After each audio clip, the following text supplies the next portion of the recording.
So welcome everyone to our Inclusive Workforce Employer Training event hosted by our Community Inclusion Committee and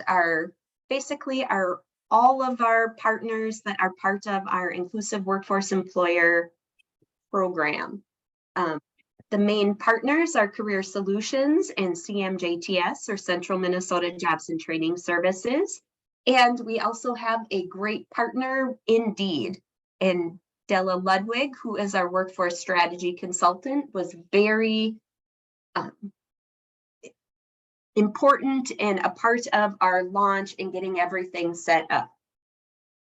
So I just want to welcome everyone. Again, this session is being recorded. So if you do not want your picture showing up in our recording, please make sure to turn your camera off. And we will get started. So welcome everyone. Minnesota's economy and growth relies on understanding how to support workers that have traditionally been marginalized. So it relies on being inclusive to meet the employer need. We need to look at all of those populations. So what is the Inclusive Workforce Employer Designation? And we like to call it the IWE. There is an application process which you can find on the CMJTS website. You can complete an interest application, but the designation itself is basically that stamp of approval, which indicates to job seekers and the public in general that you are doing the work to be an inclusive employer and make your employees feel welcomed and that they belong. So if you go through the process and you receive this designation, you will get this logo up here at the top to use to signify on your job postings. You'll get window clings to really promote that you are an inclusive workforce employer. The goal of the designation is to reduce disparities and raise awareness of the value of and methods for increasing diversity by creating a designation to recognize and promote inclusive employers. 49 out of the 87 Minnesota counties are moving forward with this designation. So here are some examples of diverse populations. As you can see, it is not just racial diversity, but we're looking at all diverse populations. We have offered, so there have been 2 previous training events. This will be our 3rd. Each training event, we have focused on a targeted diverse population to highlight and share tips and tools on recruitment, retention, and making them feel welcomed in the workforce. We do have the previous events available on our YouTube channel to review and hear about. So the first one that we offered back in March of 2022 highlighted engaging Somali individuals, and it really talked about the importance of being an inclusive employer. In September, we offered one that focused on immigration law and the process for sponsoring foreign nationals. And it highlighted the Hispanic culture and engaging them in the workforce. And today we are focusing on fair chance employers, and we have several individuals who will be part of the presentation today. So if you are interested in applying for the IWE designation, there are 4 steps. You complete an interest form. We will do a consultation where we kind of review your goals and what you're looking to achieve, and we share all of the tips and tools. The 3rd part is you submit the actual application. And then the last step is that the Community Inclusion Committee reviews those applications and makes recommendations for approval and the award of the designation. Again, here is our IWE team. There is myself, Leslie Witowitz. I work with Central Minnesota Jobs and Training Services. Ludwig, who is with Lead, and Angie Dolly, who works for Career Solutions and is my partner in crime, so to speak, with this designation. And now we will move on. I am going to stop sharing my screen. And I would like to introduce our first presenter, Dick Owen with Fair Chance Employer.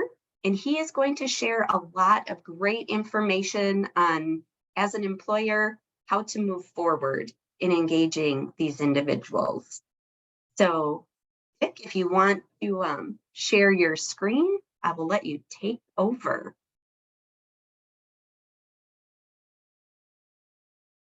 All right, so we'll start the slideshow here. Good morning, everyone. Glad to be with you this morning.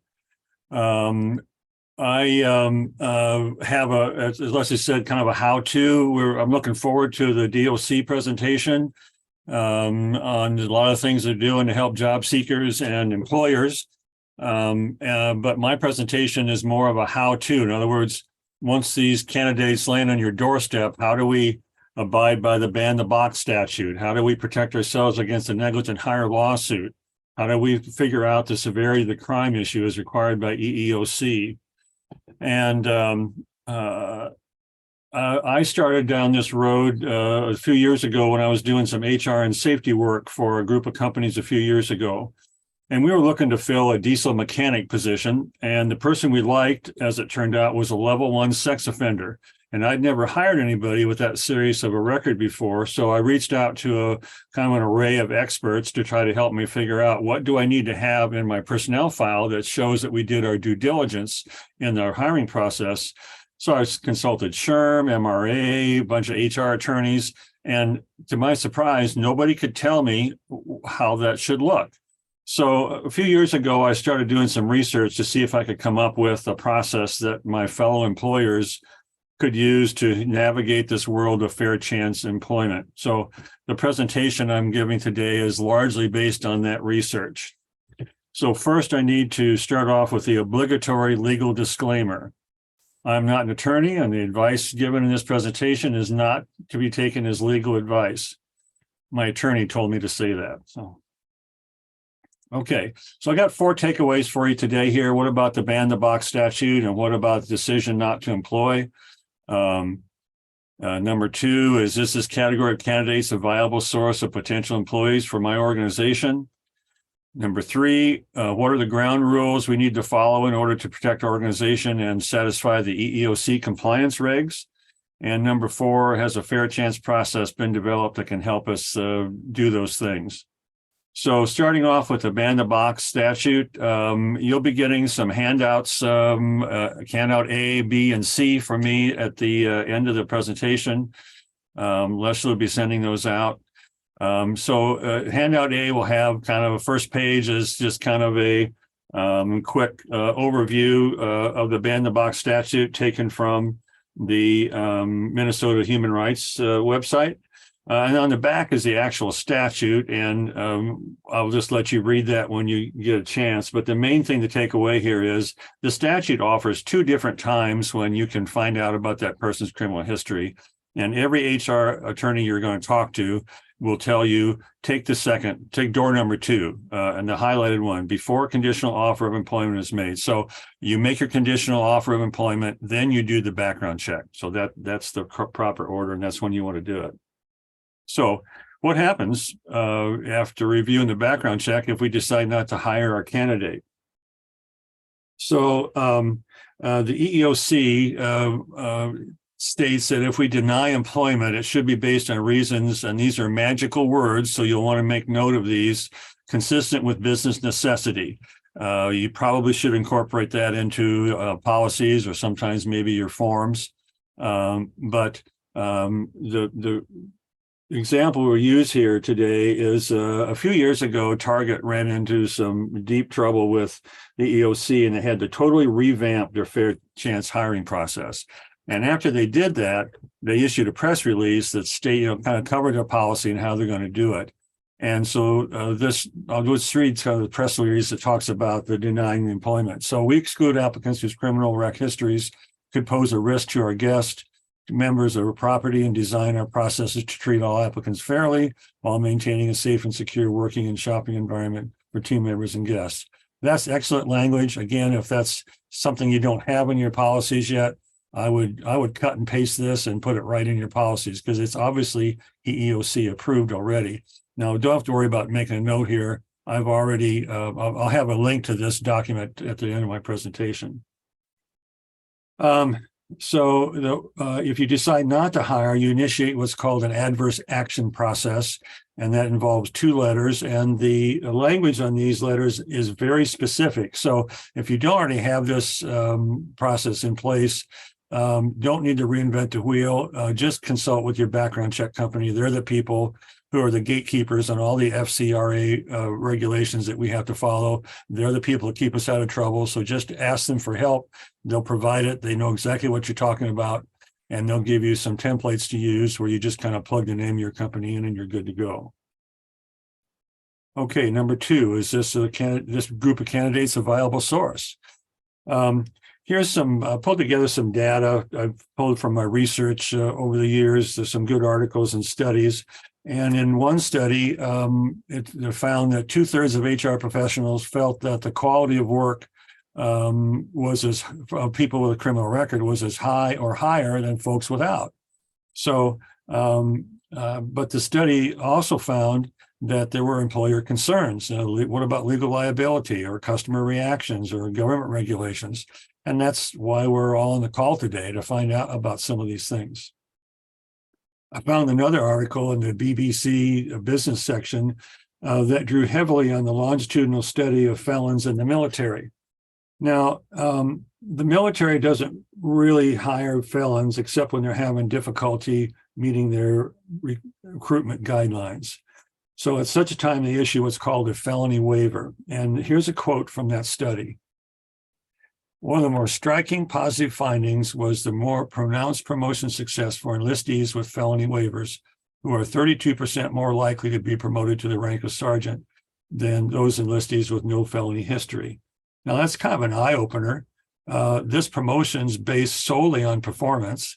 So what they're saying is the folks with a felony record actually were more successful than everybody else.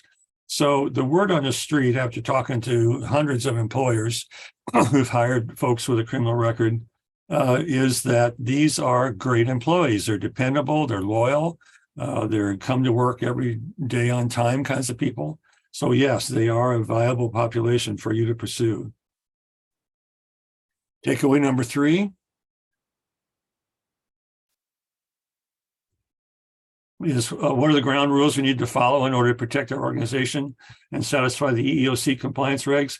We'll spend a fair amount of presentation this morning in this area because this is one of the more difficult hurdles that we have in the hiring world. So if you're hiring folks, we have 2 major concerns. One is how do we document that we followed the EEOC guidelines? And 2, what documentation do we need to guard against a negligent hire lawsuit?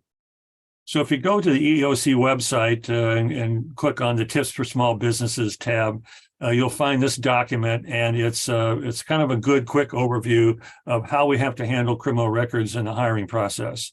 And you take a look at number 4 and number 7 there. Number 4, determine how the applicant's criminal history relates to the risks and responsibilities of the job. And these are called the green rules, if you're familiar with that. So among other things, consider, and that's consider is a word we want to pay attention to.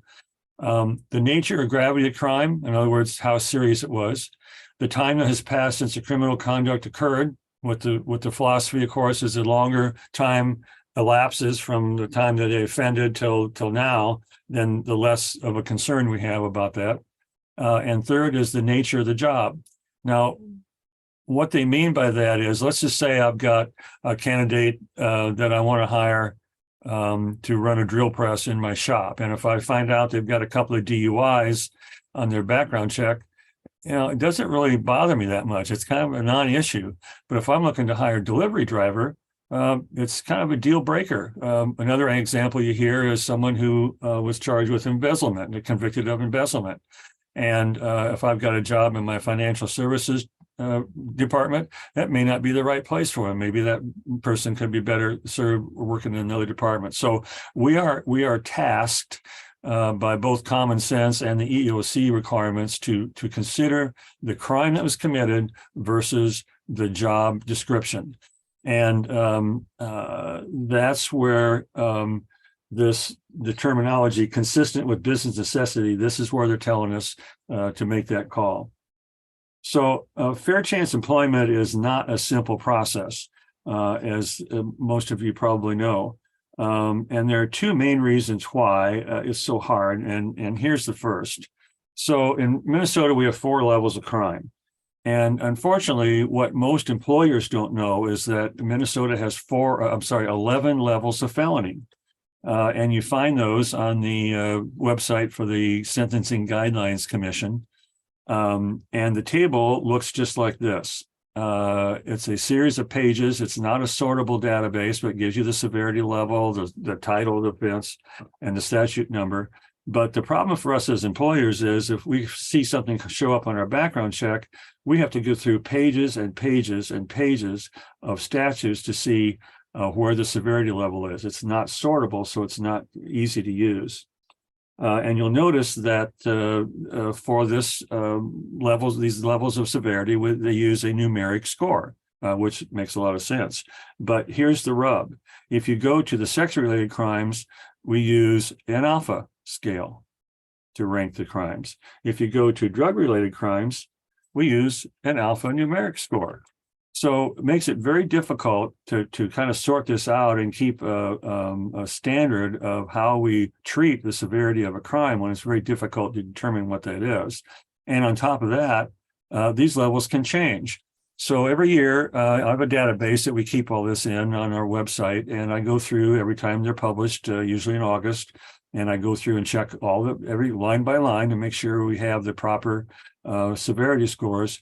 And for the last 2 years, I've averaged over 50 changes a year. So it's kind of a moving target. And to make matters worse, if you're a business that has locations in more than one state, the statutes are all different state to state. So this top statute there, theft of a firearm, in Minnesota, it's 609.52. If you go to Wisconsin, it's 943.20. The narrative is also different. The penalties are different, and the severity level is different. So again, very difficult for us as employers to abide by the severity of the crime requirement when it's so difficult to find. So I'd like to move on to some of the common errors I see to help kind of define this. This is the one I hear most common. We consider candidates with a criminal record, but not if they have a violent crime in their history. Well, EEOC does not allow for blanket statements like this. And this is what got Target and earlier Dollar General in trouble. So we'll talk a little bit about this later, but the main reason for this is the crime data by race. There are other reasons, but this is the main one. So if you notice that African Americans comprise 13% of the population, but they account for 23% of the convictions for violent crime. So you can see if you're making a statement that I'm not going to hire someone with a violent crime, it's called disparate impact. You're impacting some races different than others, and that's not, of course, not allowed. The second most common error is not using a reputable company for your background check. And the simple message here is don't try to save a buck by using public records for your searches. It's not going to give you a thorough search. And any HR attorney will tell you that a background check from a reputable company is your #1 defense against a negligent hire lawsuit. The third most common error I see is not holding an interview to discuss the candidate's criminal history. So we go back to our document, EEOC document, and at number 7 there, give applicants an opportunity to explain their criminal history. Inform applicants that they may be excluded from consideration because of prior criminal conduct. Provide them with an opportunity to respond and consider reevaluating them based on their explanation. So what they're saying there is you have to have an interview just about that person's criminal history. Here again, here's Target's. They had to change the way that they did things, and here's their part of their press release that talks about that. Individuals are given an opportunity to explain their criminal history and provide information about the circumstances, mitigating factors, and so on. So this is something that's important that you do. To take a look at why this is important, let's just do a quick case study. Let's say I've got a candidate that I like for a supervisor position in my shop. And I find out this person was in the military. So I asked him to provide me with their DD-214. If you're not familiar with that form, every person that is discharged from the military is given one of these, and it's a document. They all have it. So when you ask for it, they'll know exactly what you're talking about. And it's a wealth of information on there, including the reason for discharge. And let's just say in this case, I find out that this guy was dishonorably discharged for conduct unbecoming. Well, I think most of us would be not quite so certain that this is the person that we want to hire. We got some questions, but I've got this process in place where we do an interview based on just criminal history. So in the course of the conversation about talking about how this came about, I find out that his commanding officer was this guy. So, right?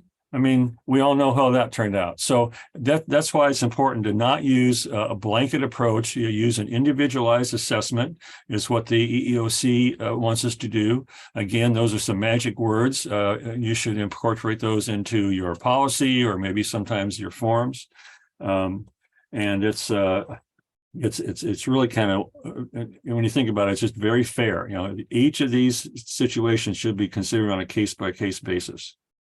So takeaway number 4, has a fair chance process been developed that can help us properly evaluate these people and provide our organization with these protections. So as you're designing this, let me just kind of give you an example of how we've done that at fairchanceemployer.com. So remember these different tables of severity. So we took all of these tables and rolled them up into a database where we have all these statutes listed. We have the description of it. We have a score. If it's a charge as a felony, it's a certain score. If it's a gross misdemeanor, it's a different score. So we've created this scoring matrix to help make the background check a lot more meaningful. And when you take your background check and input the data into our website, you come up with a score sheet. And we call this a candidate dashboard. And it pulls all these things together. So remember, we were looking at the word consider here. So this is the second reason this is difficult. Second chance hiring is difficult. According to EEOC, I'm supposed to document a decision-making process that goes on in my head, considering all these factors together. So it's exceedingly hard to do. So if you take a look at this candidate dashboard we've created, you can see that the top offense is from Wisconsin, the next one's from Minnesota. They have severity score, gravity score of that crime. It's on a 1 to 100 scale. We factor in, how you feel about how it relates to the job. We indicate the years since offense. So we roll all those up, and we have metrics that kind of spits out a number that gives you a sense. Again, you don't use sweeping blanket statements based on a score, but it gives you a sense of how those things all come together. And in so doing, it's complete, rock solid compliance for the EEOC guidelines. Okay, now we talked about doing the supplemental interview based on criminal history. Most people are not doing these because they are afraid of asking the wrong questions. We all have been there. So with the help of several HR attorneys, I've put together a great list of questions to help get you started. That's available on our website as well. So coming down the home stretch here, final recommendations. So at the policy level, again, we're encouraging you to reach out to the website that Leslie talked about earlier. And then getting back down to the what's in my hiring folder. The search I started out with when I was having an HR person, I didn't know what I should include. So here's, after working with a lot of HR attorneys and EEOC and the Legislative Library of Minnesota, here's what I'm recommending that you have in your personnel file. So you start out with some type, for us, it's a candidate dashboard, some type of way of proving that you're covering all of the EEOC requirements. The second thing you want is the copy of the statute and the job description. That's the nature of the job stuff. And then the last thing you'd want to have in there is your interview notes from your criminal history. So I've run through these things pretty quickly. If you have any questions, you get a handout of this document. My contact information is at the bottom. If you have any questions, any way I can help you at all, be happy to help. Just give me a call. And if you have, if you're part of an organization of employers, chamber of commerce or manufacturers group, if you're looking for a speaker and you think people in your group might benefit from this conversation, reach out to me. I'd love to talk with you to help bring this message to anyone we can. And last thing, I put together some resources for you. There's two documents. One is a follow-up document library, which includes some documents I wasn't able to include in the presentation.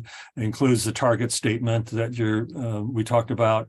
And then the second document is links to hiring resources. So I got over a dozen links of things that I thought were very meaningful in the research that I did. That would include the statute severity reference table, links to the Twin Cities RISE document. They did an outstanding job of putting together some fair chance hiring guidelines, the link to the IWE Inclusive Employer Program website, and then also the Minnesota WOTC and bonding program. So here's the link. If you want to click on that, I'll get you to those documents. And if you have any questions I can help you with, we'll talk about those at the end of the presentation, right, Leslie? Okay. All righty. Well, I will stop share and turn it back over to you, Leslie. Thank you, Dick. That was an amazing presentation. Now we are going to move and listen to some individuals who would like to share their story or are willing to share their story. So Ashley and Jesse, I am going to turn it over to you. So if you don't mind sharing your video and unmuting yourself, you have the next 25 minutes. Awesome. Okay, well, thank you. So my name is Ashley. I'm 37 years old. I have struggled with addiction for most of my life, and I've been in and out of incarceration many times. September will be 4 years completely abstinent from all drugs and alcohol for me.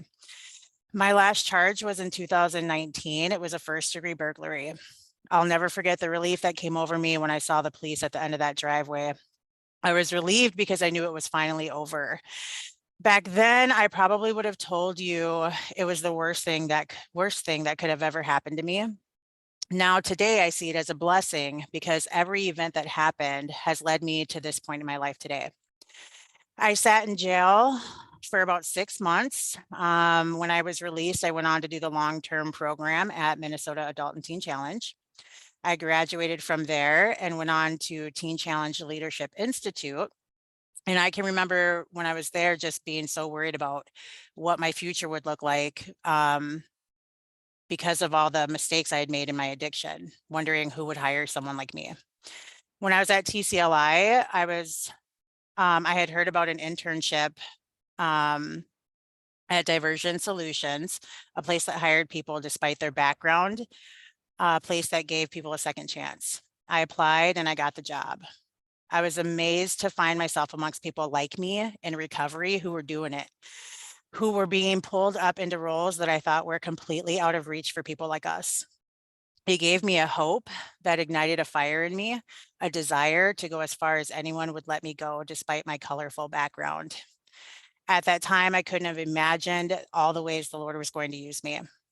Today, I stand before you certified in mental health first aid, certified to teach parenting classes, a certified peer recovery support specialist. I'm the supervisor of the driving diversion program and the women's program manager of Lighthouse Beginnings. I get to spend my days helping people find their way out of the same darkness that once consumed every piece of me.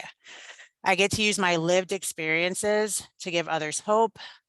The things I've been able to accomplish in 4 short years hopefully shows you that redemption is possible.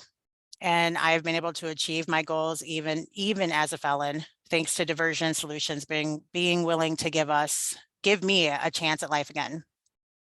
The people I am employed for are a huge part of my success story. They always cheer me on and refuse to allow me to forget my worth. They have encouraged me to chase my dreams. They have invested so much into me in my life that I can't even imagine wanting to let them down or the people I get to help every day down. I'm grateful that I got to share a little piece of my redemption story this morning. And I'm just hoping that that would encourage and inspire others today. Jesse? Hello. I can't share my video as I'm joining you guys from my iPhone at a meeting here. So I will just jump right in and just share a bit of my story with you guys as well. Can you hear me? Yes, we can, Jesse. Thank you. Okay. So my name is Jesse. Just like Ashley, my story is very similar. Come from a background of addiction. I come from a background of incarceration for periods of time, long incarceration. I'm just going to be completely honest. I've been to prison 4 times in my life. I'm a father. I've been in and out of their life. You know, when you come from a colorful background as ours, it's not too many people that will take a chance on you. But by the grace of God and by the blessing of the company that we started for Diversion Solutions, who gave us a second chance at basically starting, we had to start from the ground up, right? Like you just ask for that shot. All you got to do is just ask for that shot and just get somebody that's willing to give you that shot. And they were willing to take a chance. And by the way, Dick, I believe that I've been taking some training on how to use your second chance employment packet. Don is really a big fan of that, and that does help a lot. And I'll probably touch on that too. But they took a chance on me coming into their organization with a background as colorful as mine. You know, prison and just drug conviction after drug conviction after drug conviction. And so I started out like Ashley, I started out as an intern working for the driver's diversion program. And, you know, quickly we moved up. You know, we were there. I'm not going to say quickly because it took roughly about, I'd say about 6 months to a year.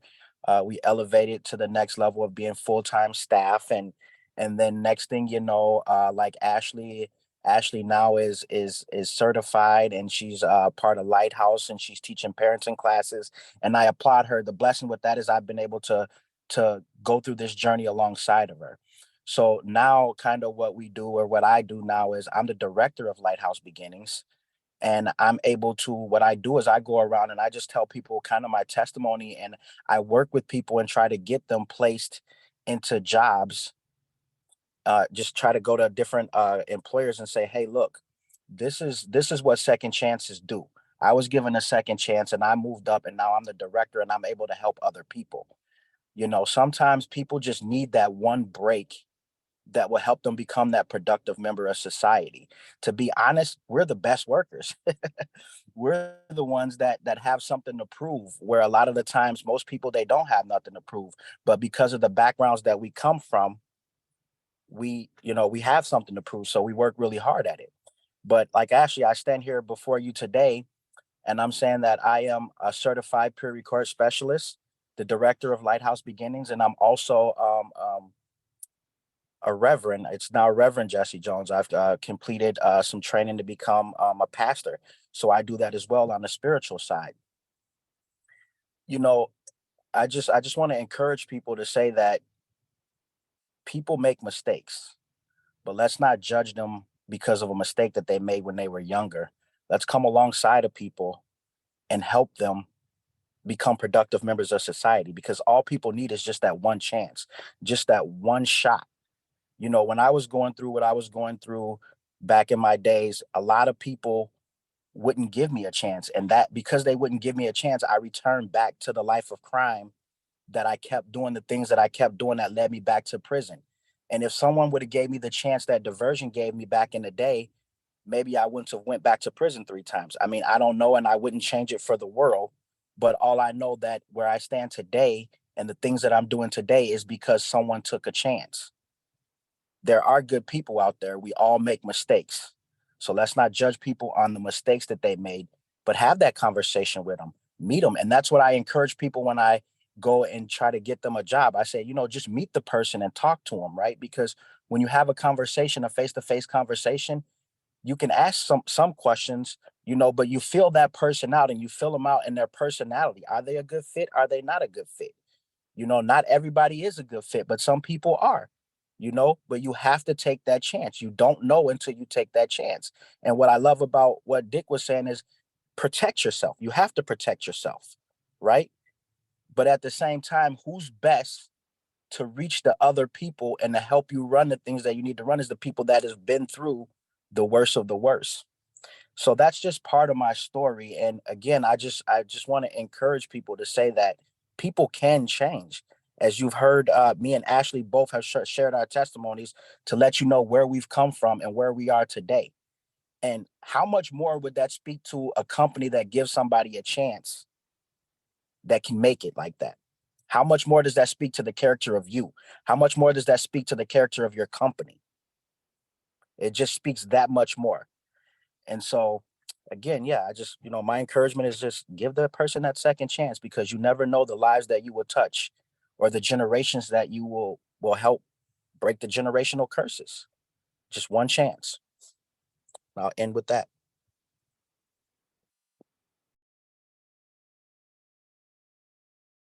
Thank you so much, both Ashley and Jesse, for sharing your stories. They are so moving. And as you can see in the chat, if you haven't been able to, lots of congratulations and how impressive both of your journeys have been. Are there any questions for either Ashley or Jesse? Because we are a little bit ahead of schedule. If not, we will move on. And Jennifer and Nathan and Joanne and Christine, I think I got everybody.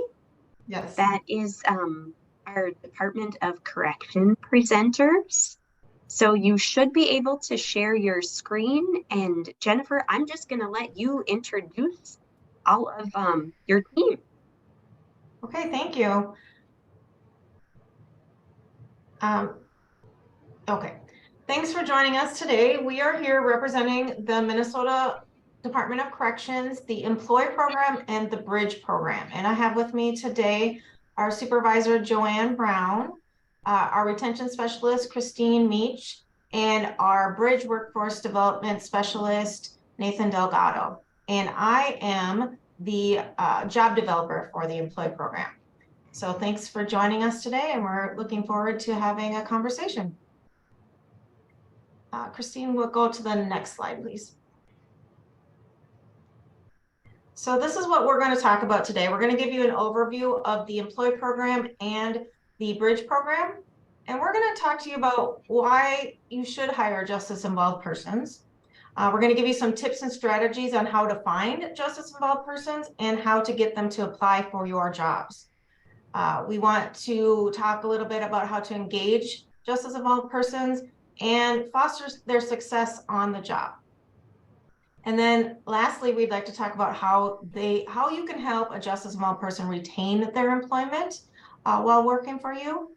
And at the end, we're going to give you our contact information, but we would love for you to reach out and contact us. I believe that Leslie said we could get a list of everyone participating in this meeting and their contact information. But if you would like to connect with us, please put your name and your email address in the chat and we will definitely reach out to you. Next slide. So I'm Joanne Brown, and I'm going to talk with you a little bit about the Employee Program. So what is Employee? Employee was created in 2006 within the Department of Corrections and is an employment service program assisting individuals with their job search efforts pre and post release.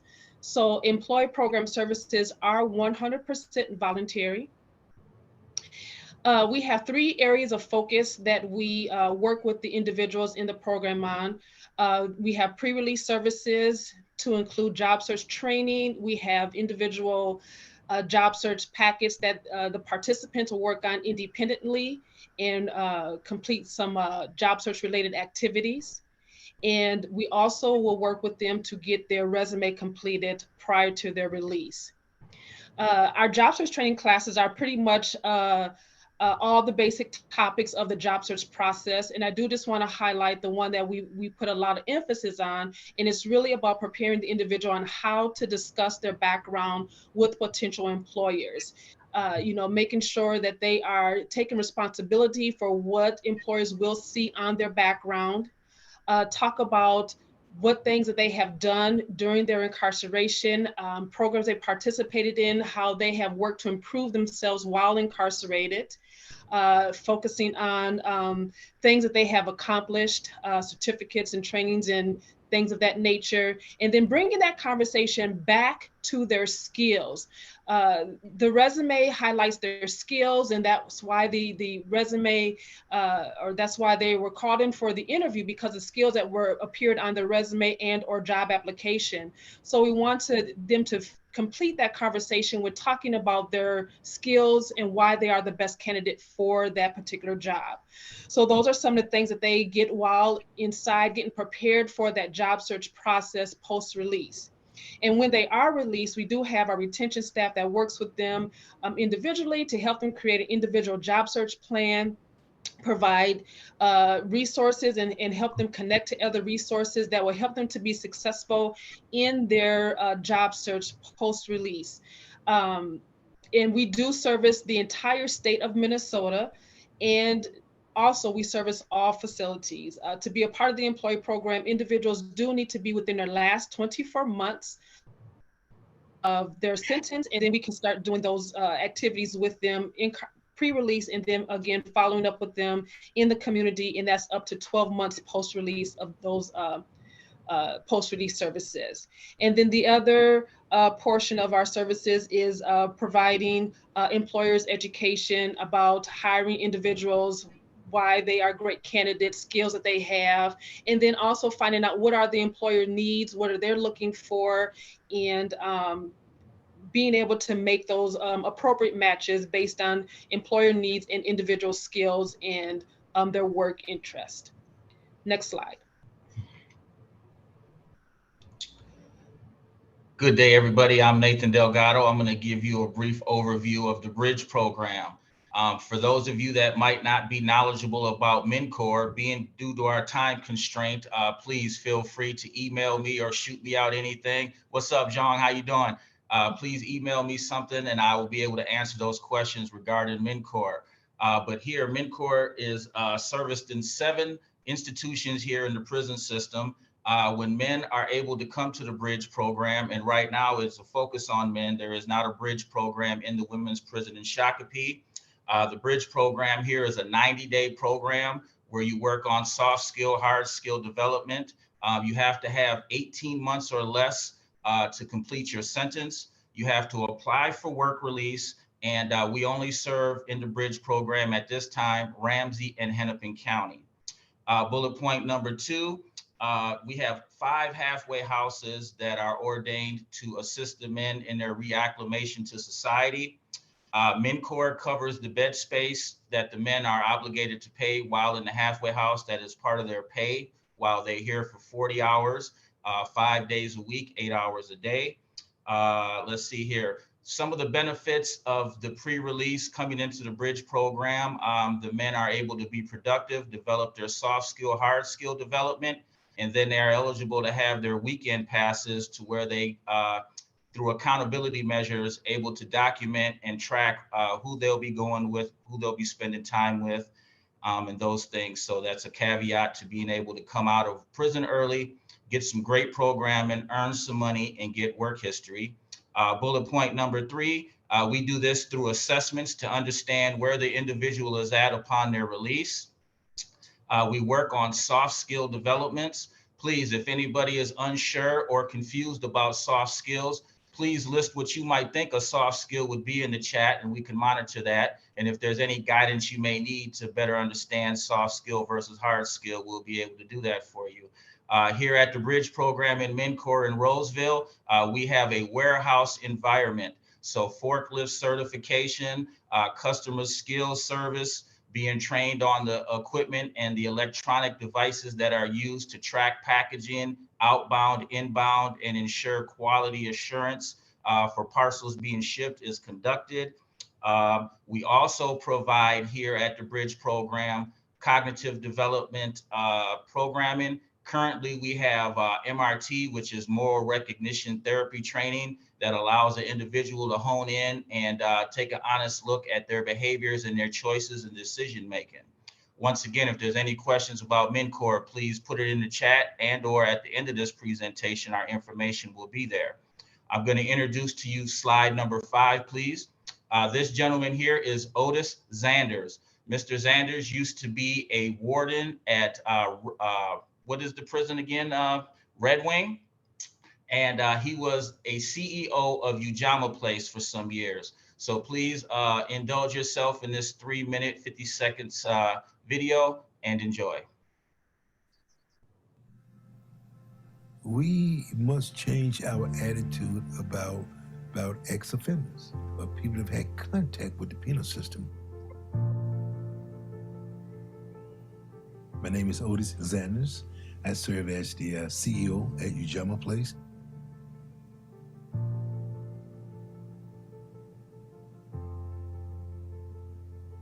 These are people that have paid their penance, that have done what we as society asked them to do, but yet we create this permanent barrier so they cannot be reintegrated.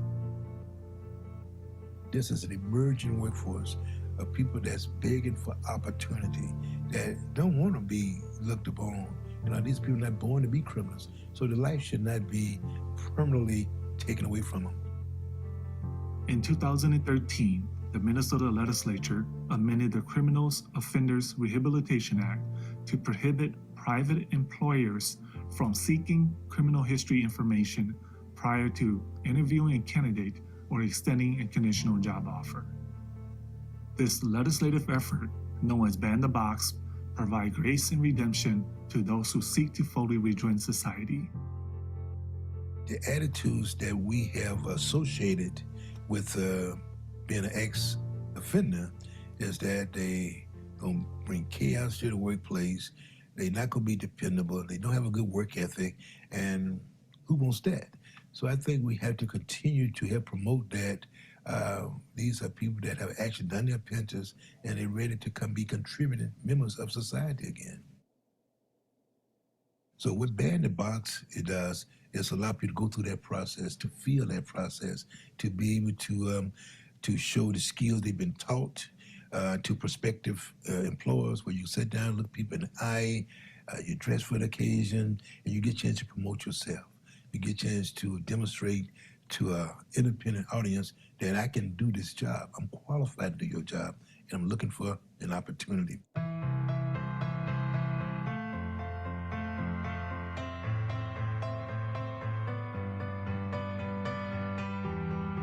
We need to continue to push the lawmakers in terms of that that was part of the passage of this law, and see, can I go further?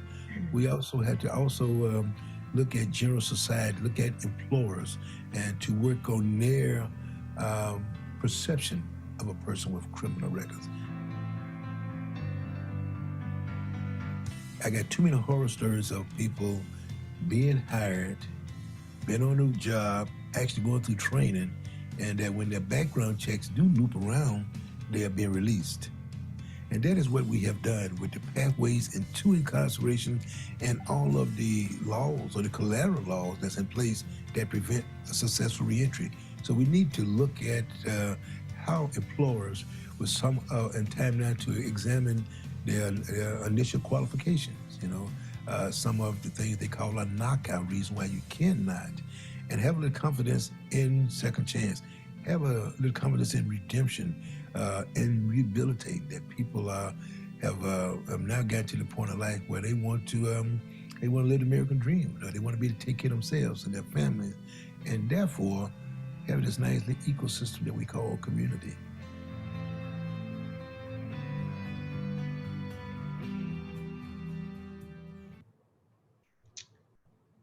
Next slide, please, Ms. Gast.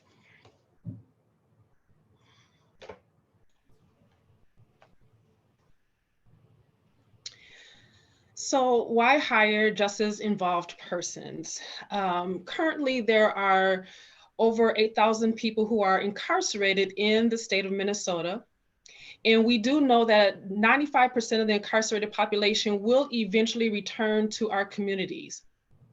And so with that, we are making sure that while they're incarcerated, that there are programs that are available for them to participate that will help transform their lives. Some of those programs are mandatory, some are voluntary.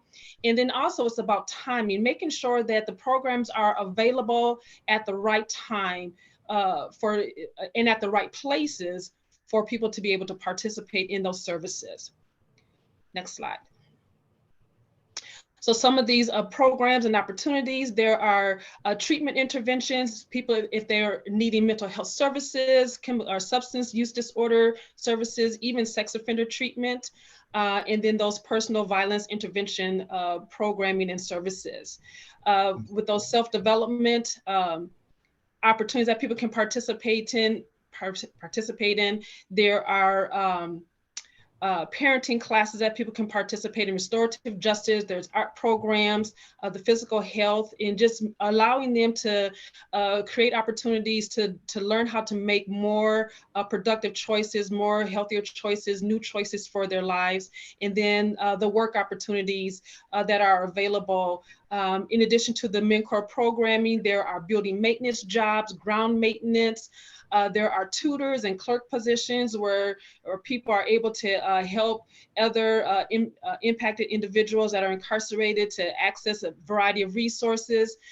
We do have the barber and cosmetology opportunities, food service, ICWC, in our minimum units where the work crews can go out and do work in the community.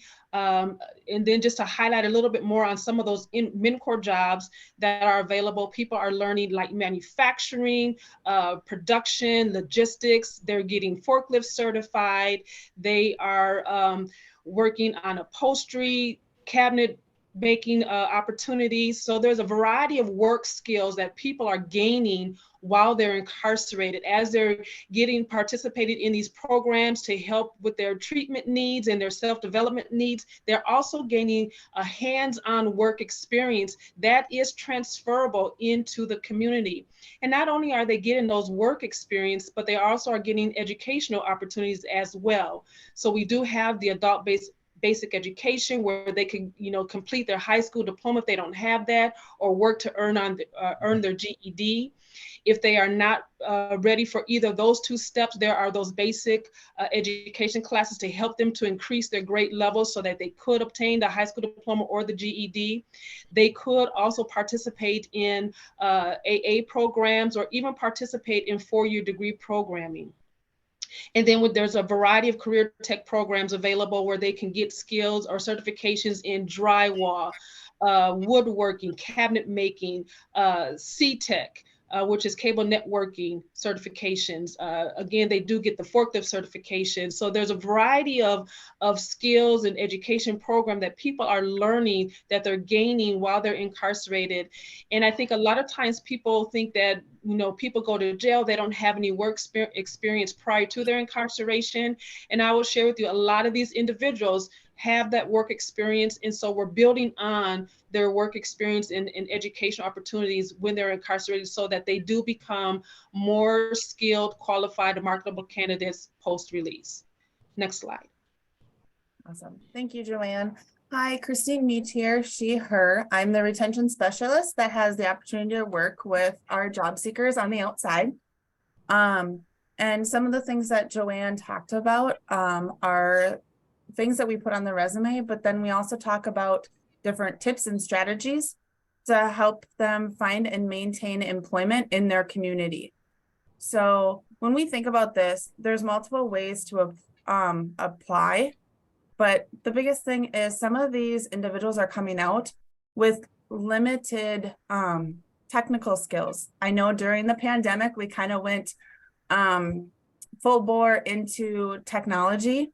So having some patience and opportunity to maybe have still paper applications or a different variety of applications to be able to meet their needs, so you don't lose out on great candidates. I know that there's really cool flyers or the waving flags out where you can get people to come in. Have those opportunities. We're visual individuals.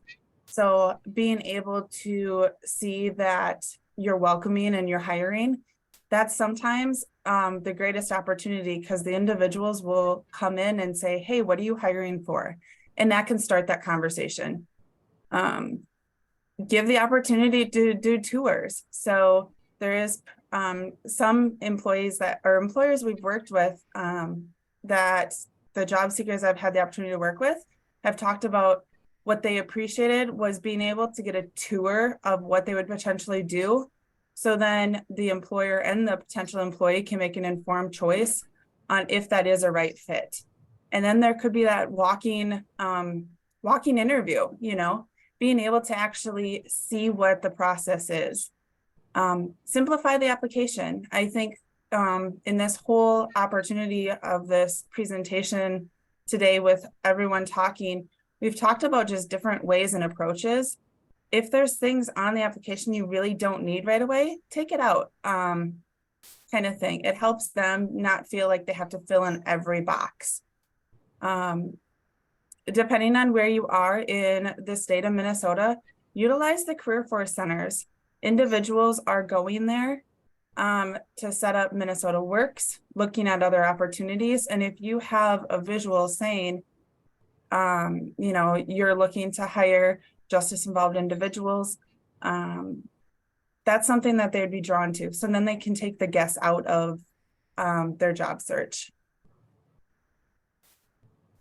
Further tips and strategies. Think about putting your jobs on justice involved websites. If you don't know what they are, please contact your career force center. Contact Jennifer, our employee job developer. It's just great opportunities to tap into potential individuals that have great skills and abilities that could meet your employer needs. Sorry, tongue-tied.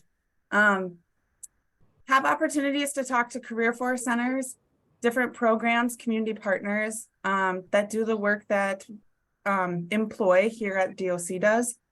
Get in touch with them. We have the opportunity to work with these individuals that are coming out and seeking employment.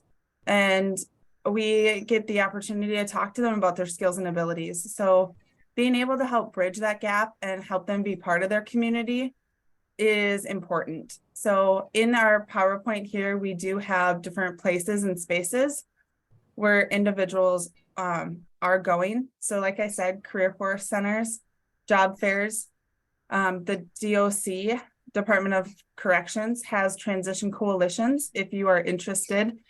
And then also the transition fairs within facilities. Nathan? Yes, thank you. So here we have some employer tips. To address bullet point number 1, we suggest that you operate within the scope of the best hiring practices. If you would pay attention to those laws and things, they're created and contrived to help all parties operate within the best parameters for security, safety, productivity, and reaching your bottom line. Here we have bullet point number 2. Vetting your agency and your hiring policies and practices. Yes, if you happen to be a drugstore, a pharmacy store, you may not hire Brian because he has a drug conviction. So just making sure that correlations and things of that nature are in alignment. Bullet point number 3, compare and contrast on the positions and the backgrounds and the studies that you may receive.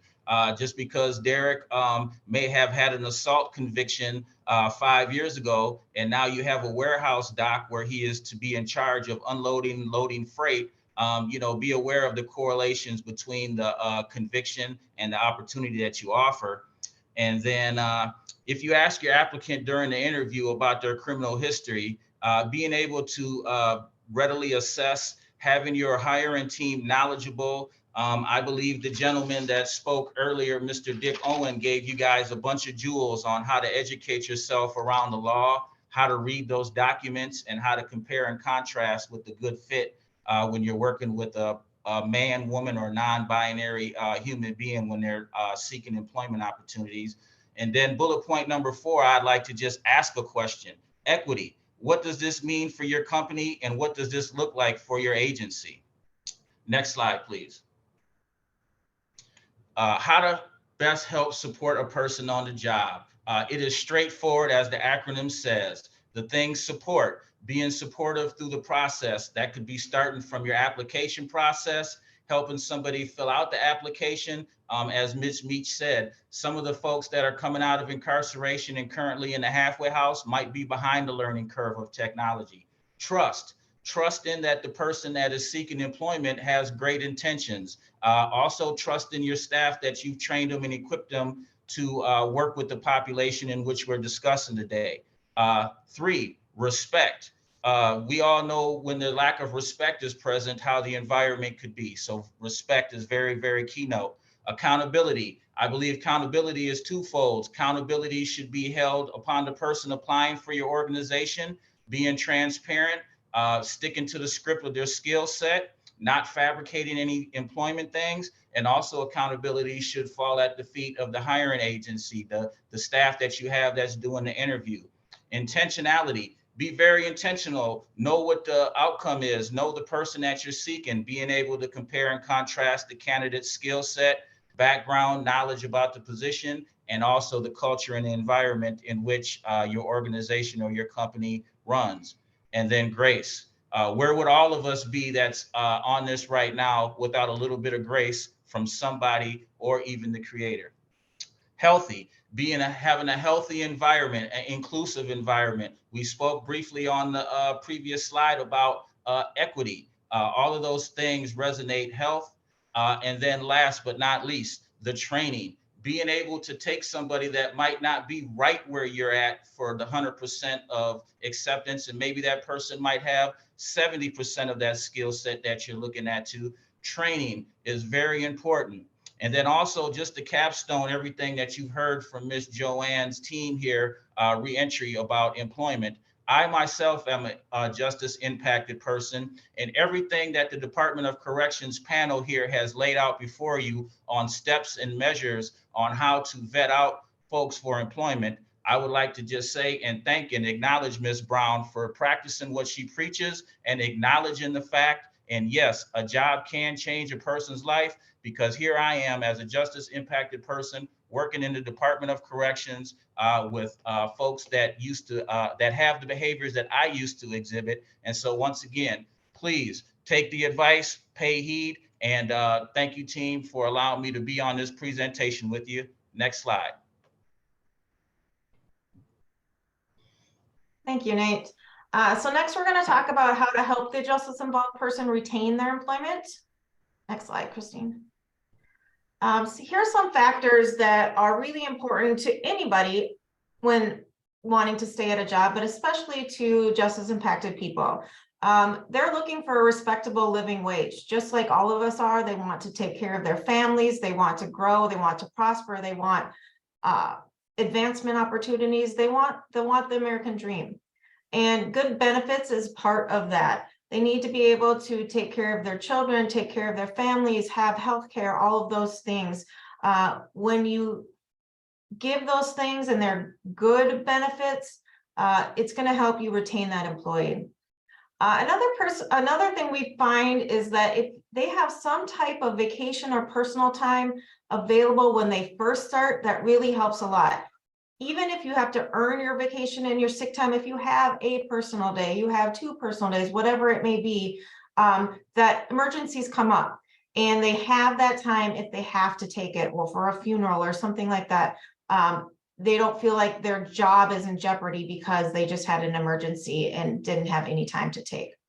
And they really are looking for a career, a job that has a path for advancement, and they want to grow and learn and just keep on advancing in their job. And if that is laid out in your organization and they can see that path, it really helps them be loyal to you as a company and want to stay. So as some of us already talked about, we just really want to encourage all of you to have a culture across your organization that is one for inclusion for all. And if you didn't value that, you wouldn't be on this call, on this training, and you wouldn't be applying for being an inclusive workforce place. So we appreciate that. We appreciate your interest in this, but it's more than just you deciding that you want this for your organization. You need to preach it to everybody in your organization. I'm going to go to the second one here. Just your policies and procedures need to reflect that your company is inclusive to all. Don't reject someone solely based on their background unless it is a factor in that job responsibility, but also look at the changes they have made. All the things that Joanne talked about that they're learning and gaining while inside the facilities, those really make a difference. They're learning and growing and getting skills, and they've made a lot of changes. Also look at the length of time it has been since they committed those crimes and how they've changed to be the person they're sitting in front of you as in this interview. And they will show you that. They will show you the things that they have gained, the things that they have learned, the advancement they have made in their lives, and take that into consideration instead of just the crime that is on their background. Saying that is that might be the best person for the job you're hiring for. And if you automatically exclude them for the job, you could be missing out on the best employee you could have. Also, justice-involved people have some specific requirements that need to be not addressed, but taken into consideration on their job. And we want you to be accommodating of them and kind of normalize them. Some examples of that are like if the employee is in a correctional halfway house, they will need to call you when they arrive. I mean, they will need to call back to the halfway house when they arrive. And when they leave work, they need to call back to the halfway house saying they're returning. And this is for accountability purposes, so they know where they're at. Please make that easy for them to do. And it just makes it so much easier if they have an employer that is willing to normalize these things that are requirements of them. A lot of times they have to have their PO, their correctional agent, or halfway house staff verify their employment. They may need to come to the job site to make sure they're actually working there. They may need to talk to the supervisor or somebody in HR. Please just normalize that and not make it a spectacle, not announce it, just, just as part of the daily job, gets done what needs to be done, but you're discreet with that information. They are more than their backgrounds. They want to be treated just like every other employee, but these are some considerations when hiring a justice-involved person that you may not have thought of before, that you may have to take into consideration. Here's our contact information with all of our emails. What we ask of you is that if you are wanting to work with this population, with formerly incarcerated people, and you want to give them a chance, please reach out to me, especially as the job developer. I am looking for employers throughout the state of Minnesota that want to work with this population.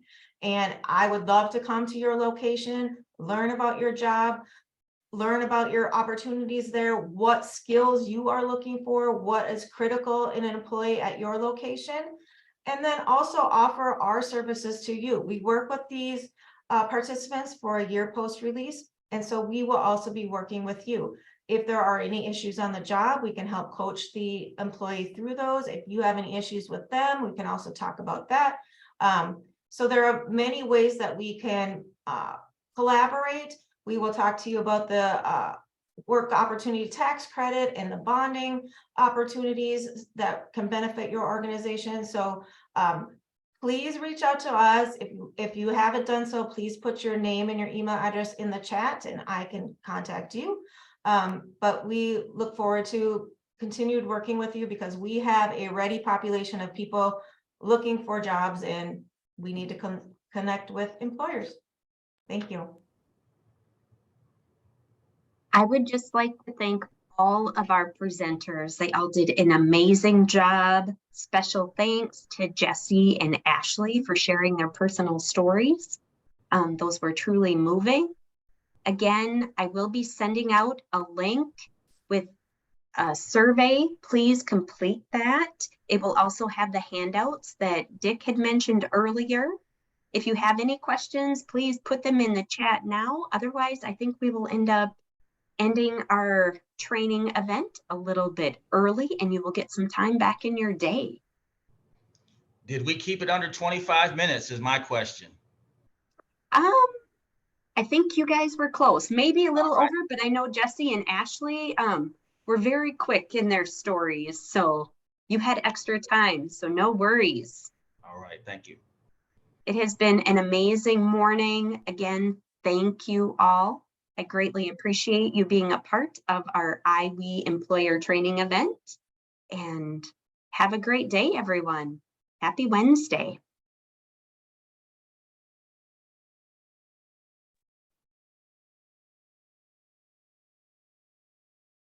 Thank you, Leslie. You did a great job putting all of this together. So thank you. Thanks, Angie. I think our presenter